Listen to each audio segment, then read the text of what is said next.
19 novembre 1984. Vision. La mafia américaine.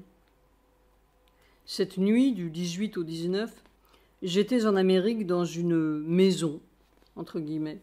Je ne sais pas très bien ce qu'il s'est passé au début. Il y avait une atmosphère de mafia. Et il semblait que le chef de la mafia était attaqué, ou que sa maison était perquisitionnée, je ne sais. Le début du scénario n'était pas très clair. Mais ce qui est devenu très clair, c'est cette image. Cet homme, au visage cruel et diabolique, méchant vraiment, qui semblait être le chef de la mafia, un Américain, au lieu de s'en prendre à ceux qui attaquaient ou fouillaient sa maison, autant que j'ai pu voir, c'était des policiers, entre guillemets, avec une chemise bleue assez claire et des petits points blancs dans le bleu, s'est soudain retourné et je l'ai vu. Il était vêtu d'un complet noir impeccable et il avait les bras croisés. Je voyais le buste seulement et le visage, car j'étais plus haut que lui et je regardais tout d'en haut. Je l'ai vu sortir un poignard étincelant comme de l'acier et il a lancé son poignard qui est allé transpercer un pigeon blanc, tout blanc. Je me suis précipitée. J'ai pris ce pauvre oiseau qui saignait. Je le tenais dans mes mains et je criais « Emergency, emergency !» Mais personne ne se souciait de ce pauvre oiseau mourant, les ailes écartées,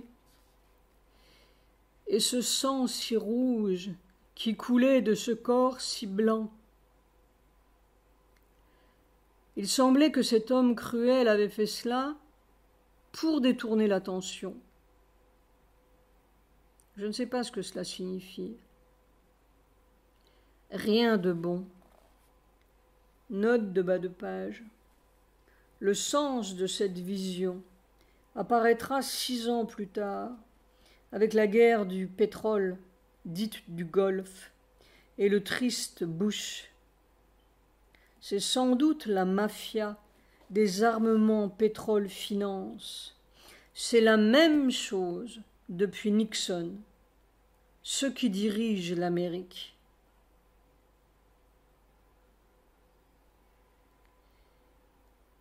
Vision. Plus tard, vers le matin, j'ai vu autre chose aussi que je ne comprends pas bien, mais qui avait évidemment un sens.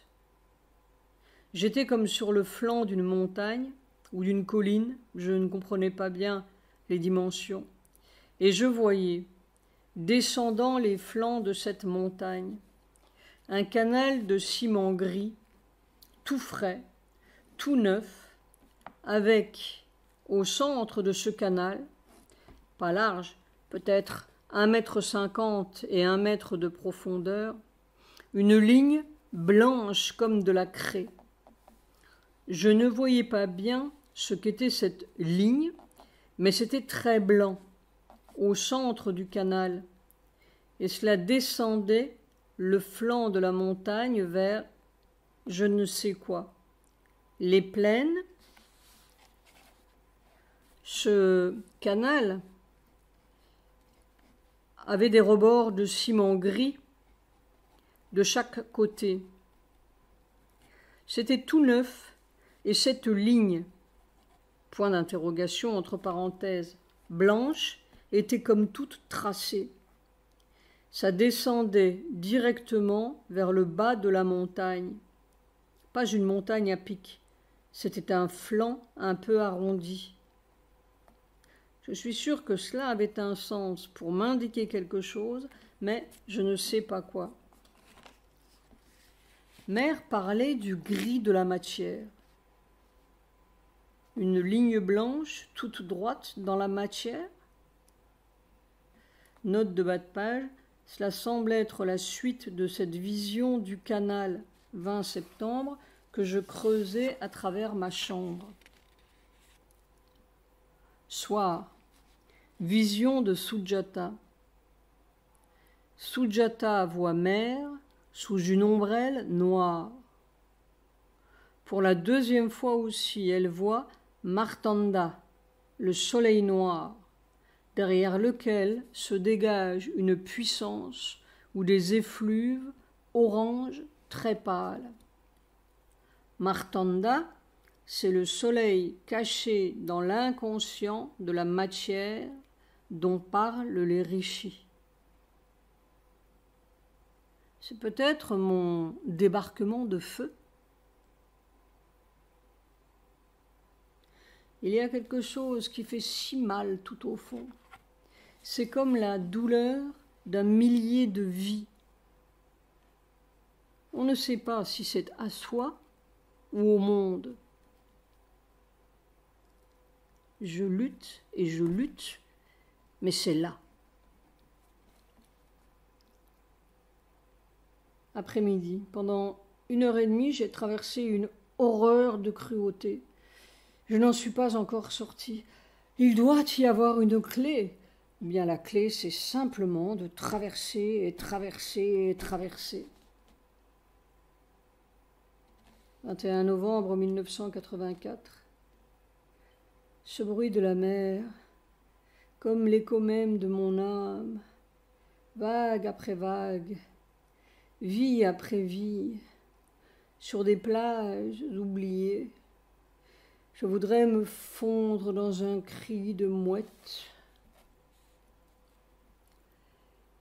Midi. Au lieu d'un cri désabusé qui s'envole dans une éternité d'écume, il faut, en lettres capitales, retourner le cri vers le bas et faire descendre les hauts pouvoirs, la beauté, la joie, l'amour, afin que la terre redevienne vraie, en lettres capitales. Oui, être une plage de débarquement. Il faut réenvahir la matière. Quelquefois, tout le passé se jette sur vous d'un seul coup comme un bolide mortel. Je l'ai vu cette nuit. C'est très difficile de mourir sans mourir. Chaque fois, il faut supporter tout le choc de la mort et c'est toujours à recommencer. Qui s'usera le premier ? Ce n'est même pas qu'il faille supporter le choc. Il faut renverser le bolide, le retourner. C'est ce que j'ai fait cette nuit. Le moindre cri de mouette que l'on voudrait garder pour soi, dans un coin de son cœur, devient un point mortel. Tout devient mortel dès que ce n'est pas toi, à toi exclusivement. Après-midi, le débarquement de feu continue. J'ai tout d'un coup pris conscience de quelque chose de formidable, que je savais mentalement ou abstraitement et logiquement, mais que je sais maintenant physiquement. Si l'on peut être tout à fait étalé, presque grain par grain, pourrait-on dire, comme une plage au soleil, au nouveau soleil, ça s'infiltre dans tout le reste de la matière. S'il n'y a pas une trace personnelle dans cette petite plage, si c'est parfaitement étalé et comme disparu, c'est tout qui est atteint. C'est comme cela que l'on prépare le coup d'État mondial. Ce feu, cette beauté, cette joie, cet amour sont insupportables pour le grouillement mortel du monde. C'est peut-être cela, probablement cela, le sens de ce canal gris qui descendait directement dans les plaines, entre guillemets, avec sa ligne blanche au milieu. Tout d'un coup, cela m'a donné beaucoup de courage, comme si je tenais le bon bout, je entre guillemets. Savoir qu'on peut s'étaler, disparaître, et que c'est tout le monde qui reçoit ça. Mais ça va donner un coup mortel à la mort. On va sortir de cette horreur. On va sortir. C'est cela que ça veut dire. Être à toi exclusivement. Il suffit d'une petite plage, claire, en lettres capitales, complètement claire. Je savais, entre guillemets, tout cela, mais tout d'un coup, c'est superçu par le corps. Alors, c'est une évidence. Et alors, plus la disparition, entre guillemets, est complète, ou plus la clarté est claire, plus ce feu a l'air de devenir formidable. Qu'est-ce qui va se passer dans tout ce grouillement mortel? Soir. Je me souviens qu'une nuit, il n'y a pas si longtemps, je creusais un canal à travers ma chambre. C'est peut-être le même canal qui se prolonge, entre guillemets. C'était le 19 novembre. Étrangement, la même nuit du 19 novembre, X, notre jardinier, qui ne sait rien du tout, a vu un énorme fleuve qui descendait sur notre endroit. Voici sa description. Je me promenais sur une pente légère, 19 novembre 1984. Je me promenais sur une pente légère sans savoir que ce devait être exactement en face de ta grande baie vitrée de la chambre de Satprem. En tournant la tête, j'ai vu un tronçon de fleuve que je situe sur le côté est du flanc de la colline, volute. Ça me dit quelque chose maintenant, différent de formes les unes des autres et qui se répétaient sur leur rythme précédent. Des ondes mouvantes à l'intérieur de chacune. C'est maintenant que je me demande où est l'origine du mouvement de la volute. Apparemment sur la précédente. Où est la fin? C'est cela que je regardais sur la dernière que j'ai vue. Apparemment, il n'y avait pas de fin, pas même sur la suivante. Ces volutes que je ne remarquais pas au début, je ne voyais qu'un flot mouvant d'ondes avec la force d'une sacrée cataracte, étaient comme une veine de violacée dérivée de la terre d'ambre brûlée. Point d'interrogation. Seule couleur que je puisse mettre sans le souvenir. Faite d'une ligne d'ampoules électriques qui se touchent en faisant passer un courant continu, mais avec une tension alternée, ce qui donne l'impression d'un courant de couleur par traits pulsatifs. C'était comme un fleuve de lave qui coulait sur place, puissant, silencieux pour mes oreilles gauloises.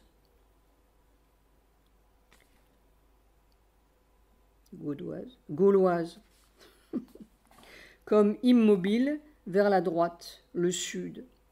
Je dis sur place parce que ces volutes se répétaient au même endroit, tout comme les ondes à l'intérieur, gris cendré, point d'interrogation, qui viendrait du ou qui contient le violacé pour passer à l'ambré, point d'interrogation.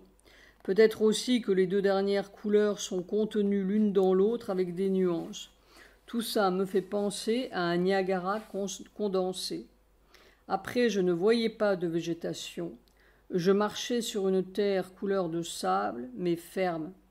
Quelque chose comme la couleur des tapis en laine, de moutons écrus, exposés à la lumière.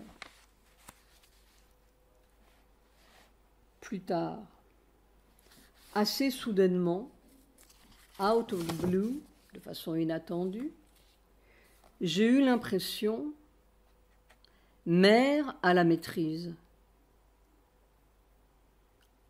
22 novembre 1984. Cet après-midi, j'avais la sensation, le soleil de vérité débarque sur la terre. Mère débarque sur la terre. Oh, c'était éprouvé dans le corps. Il n'y a pas de doute que les temps sont proches. Soir, je me demande si ce chef de la mafia que j'ai vu n'était pas celui que Mère appelait le Seigneur des Nations, celui qui a dit qu'il ferait autant de dégâts que possible avant de partir. Un visage si cruel.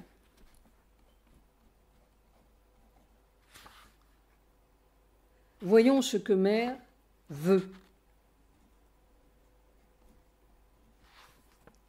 23 novembre 1984. En lettres capitales, mère prend possession de la terre. J'entends presque son rire moqueur. Oui, ça va changer. Tu vas voir comment. Dans la forêt, il n'y avait plus mon corps, il y avait la terre. Il n'y avait plus moi, il y avait mère. Et c'est toi absolu. C'est-à-dire que ce cataclysme venait et il n'était supportable, possible, que dans un c'est toi, en lettres capitales, corporel absolu. Et ce c'est toi faisait qu'elle prenait possession. Alors je comprends mère. S'il y a la moindre différence, c'est comme la porte de la mort qui s'ouvre. On pourrait dire, ça explose ou on est explosé. Soit, tout cela n'a rien à voir avec un individu. L'individu, c'est juste un plug, prise de courant. Je regardais l'origine grecque du mot cataclysme et je suis tombé sur cette citation de notre grand matérialiste Renan. Si jamais notre planète est victime d'un cataclysme, à ce moment redoutable, il se trouvera des hommes qui, au milieu du bouleversement et du chaos, auront une pensée désintéressée, scientifique. Je ne sais pas si c'est la pensée qui est désintéressée et scientifique, mais c'est le corps qui devient scientifique. C'est une nouvelle science. 29 novembre 1984, 24 novembre 1984. Je connais bien maintenant l'origine de la mort, ce point où la mort s'attache à la vie, ce trait d'union de la nécrobiose. On dirait qu'il faut sans cesse remonter là. Je ne sais pas pourquoi. On ne peut pas faire cela pour soi. On préférerait mourir. Mais on peut espérer pour la terre. Un jour, un point où la vraie vie commencera. C'est comme les premières gouttes du Gange. Il y a bien un point où se forme une première goutte, et tout le Gange suit.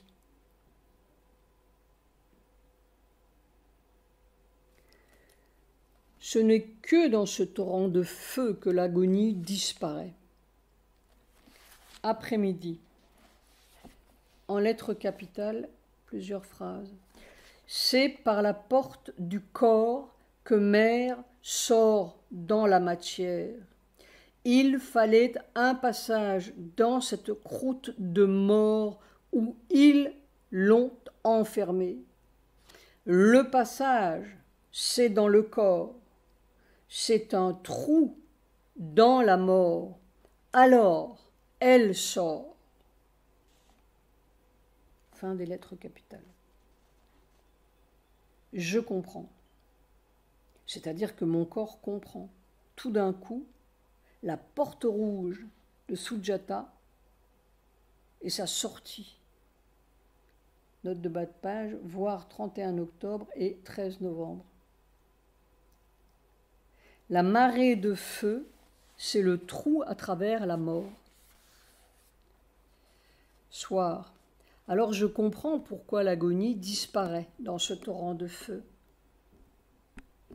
J'observe aussi que, Pour la première fois cet après-midi, le corps a senti que ce torrent de feu était de l'amour divin. Quoique ce soit si formidable qu'on a du mal à mettre une nuance d'amour là-dedans, mais c'est un fait. On œuvre dans le noir, à tâtons. Quand l'agonie est là, elle est très agonisante. On pourrait dire qu'elle se venge. On ne saurait pas dire si c'est la vie nouvelle qui brûle ou la vieille vie qui se déchire. 25 novembre 1984. C'est très difficile d'être lacéré et déchiqueté et de continuer à vivre. On brise les ailes de l'oiseau, on déchire son cœur et on lui dit « Il faut continuer. » Avec quoi? C'est cela l'agonie. Il faut continuer avec sa propre mort vivante. C'est plus cruel que tout ce que l'on peut imaginer. Jusqu'à quand? C'est tout à fait comme ce chef de la mafia. 26 novembre 1984. La cruauté m'a déchiré jusqu'au fond sanglant de la vie. Et c'est son couteau même qui m'a délivré de l'illusion et de la mort. C'est là, dans ce fond-là, que j'ai attrapé la maladie mortelle de la vie. C'est une opération horrible. Mais c'est comme un geyser de vie nouvelle qui subitement est débouché. Cela s'est passé hier soir. On tue la mort avec son couteau même. Et elle vous fait saigner jusqu'à ce que l'on aille à la racine et au dernier lambeau de son illusion. Et alors, tout d'un coup, c'est comme si la puissance de destruction, on pourrait dire le dynamisme destructeur, se retournait en dynamisme créateur et en appel de la vie vraie. C'est cela, faire un trou dans la mort. Nous sommes enfermés dans un cercueil qui est la vie, entre guillemets, et on nous donne tous les couteaux et les douleurs qu'il faut pour faire un trou dans le cercueil. Au lieu de cela, nous cherchons du sparadrap et des sacrements spirituels et scientifiques. J'ai voulu épingler des cartes postales en couleur dans mon cercueil, mais ça n'a pas marché longtemps. C'est dans le subconscient du corps qu'il faut creuser. Mais cela veut dire des vies et des espèces disparues. C'est cela le cercueil. C'est fait de beaucoup de morts. Je me souviens d'avoir eu une vision il y a plusieurs mois. Je voyais une partie de mon corps complètement dépecée, comme un beefsteak cru, et dans cette plaie, il y avait une deuxième plaie comme un trou, et je cherchais à cacher ce trou avec un morceau de tissu de la même couleur, sanglante, que le reste de la plaie. Ces visions sont minutieusement exactes, je me rends compte. C'est ce trou-là. J'ai cherché aussi à appliquer du mercurochrome et même de l'alcool. Il ne faut pas croire prématurément que l'on en est sorti. Soit, si je n'avais pas rencontré ces horreurs et ces douleurs, je me serais peut-être fait un cercueil capitonné, ou j'aurais disparu en mer. J'ai un peu mes doutes sur le cercueil capitonné, mais j'aurais peut-être tenté quelques trucs inacceptables, alors que la mort est inacceptable en lettres capitales. Mon frère avait bourré son cercueil avec des quatuors de Beethoven. On peut mettre des mouettes dedans aussi. Qu'est-ce qui crie sans jamais être emprisonné? Qu'est-ce qui devient sans cesse? Quelque chose dans tout mon corps dit « Toi, toi, toi !» Ce cri de feu, ce sont mes mouettes de feu. 27 novembre 1984, un assaut si féroce, rien n'est jamais acquis. Et je comprends bien que la férocité, entre guillemets, c'est parce qu'il y a quelque chose qui répond dedans. C'est toute la vieille terre qui répond. Alors on va quinca et on ne sait rien. Et ce sera comme cela jusqu'à ce que la grande faille se produise dans toute la terre. 29 novembre 1984, matin. Un formidable débarquement de feu. Vraiment, mer prend possession de la terre. Le corps personnel disparu. Une sorte de plage dont tous les grains sont répandus et à travers tous ces milliards de grains, une infusion ou une infiltration de feu solaire, comme si c'était toute la matière, toute la terre qui pompait, absorbait ce soleil vivant. C'était si formidable. S'il y avait eu la moindre coagulation de moi physique, j'aurais été écrabouillé, pulvérisé. Et la sensation indubitable, en lettres capitales, mer prend possession. C'était tout doré. C'était la plage terrestre. Et tout le temps, j'entendais cette grande onde, immense, immense, victorieuse, comme le chant divin de l'univers. Je l'entends encore, je l'entends presque sans cesse, même dans la forêt.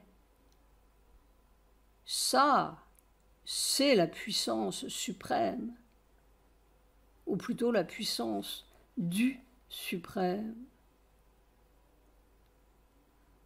Au bout de millions d'années de peine, la terre arrive au temps de la grâce. Après-midi, la croûte de mensonges et de mort s'en va et c'est miraculeusement divin. C'est matériellement, physiquement divin. On pourrait dire que la matière vit son propre secret suprême, découvre et vit son propre secret suprême. Ce n'est pas que la matière devienne, entre guillemets, divine, ni qu'aucun corps ou aucun moi devienne divin, ça se retourne comme un gant et c'est divin. C'est miraculeux. C'est le prochain miracle de la terre. Soir.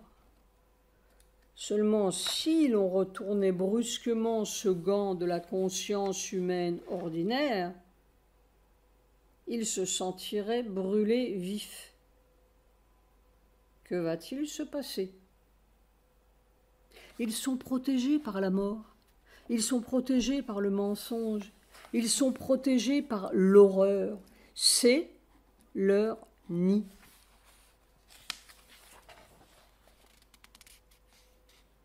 Vision. Cette nuit, du 28 au 29, j'ai rencontré Mère dans le monde supramental. Et elle m'a expliqué la deuxième vie, entre guillemets, et le fonctionnement de la conscience supramentale, le deuxième agenda. J'ai raconté tout à Sujata, mais l'enregistrement a complètement raté. J'essaierai de recommencer si c'est possible. Note de bas de page, voir l'enregistrement à la date du 12 décembre. Il y a 25 ans, Mère me disait « L'Inde se roule dans la boue ». Voyons si leurs élections ont lieu et l'aboutissement de la tradition Nehru, point d'exclamation entre parenthèses. Note de bas de page. Les élections à l'Assemblée nationale indienne suite à l'assassinat d'Indira Gandhi. Son fils Rajiv viendra au pouvoir.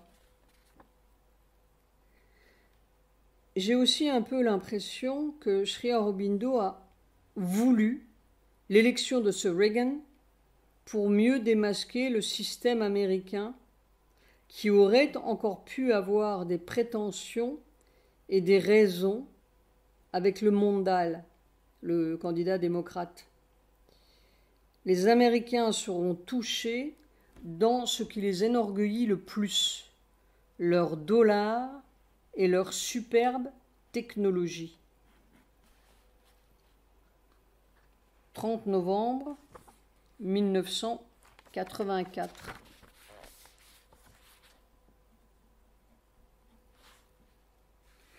Si l'existence existe, c'est pour découvrir et vivre sa réalité absolue, en lettres capitales. Sinon, c'est une tricherie. Et je pense à ce fleuve cataracte de 40 mètres de haut qu'a vu X, sans rien savoir de ce qui se passe. Et il emploie le mot de Niagara. Il parle de lave, point d'exclamation double. Ce n'est tout de même pas ma fantaisie de l'imagination, point d'exclamation entre parenthèses, ni pour un petit corps tout seul que cette espèce de cataclysme dégringole. Après-midi, en lettres capitales, le rayon du suprême a traversé la terre, ça va changer. Soir, les dernières barrières sont tombées. Ce corps a connu la splendeur. Je ne sais pas si c'est cela la réalisation que Sri Aurobindo voulait me donner, mais quoi d'autre, sauf le changement de la terre.